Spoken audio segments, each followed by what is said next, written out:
et à tous, bienvenue sur Deep Tendance. Ce soir, on met sous la loupe le match Real Madrid contre Getafe du 19 octobre 2025. Une victoire 1-0, mais qui a laissé beaucoup de questions ouvertes. On va évoquer la polémique, les signaux d'alarme pour Madrid et ce que cela signifie avant le Classico et la Ligue des Champions contre la Juventus. Claudia, tu es prête ? Prête, Georges. D'entrée, petit rappel, Real Madrid s'impose 1-0 à Getafe grâce à un but de Kylian Mbappé en seconde période. Mais le match a été plus complexe que ça en apparence. Et la polémique était venue de l'arbitrage, des expulsions chez Getafe. Oui, la polémique principale, l'entrée de Alan Yom chez Getafe, expulsé très rapidement, à peine entré sur le terrain. Cela a déséquilibré l'équipe de Getafe et permis à Madrid de débloquer la situation. Un scénario qui interroge sur la discipline adverse, mais aussi sur la capacité de Madrid à forcer le bloc adverse. Exact. Et au-delà de la polémique, il y a des faiblesses claires chez Madrid. Possession très élevée jusqu'à 76% selon les données, mais manque d'incisivité. Madrid a dû battre un bloc compact et a concédé des occasions, ce qui pose question avant un match comme le Classico.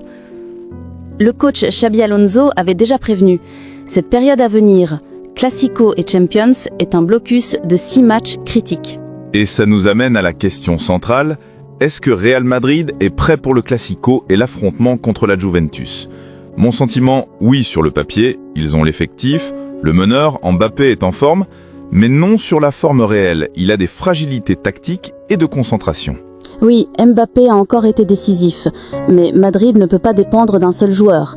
Le coach l'a dit lui-même, je n'aime pas qu'on dise qu'on dépend d'Mbappé, il y a du travail collectif derrière. Pour le Classico, tout le monde va donner 100%. Le moindre relâchement peut coûter très cher.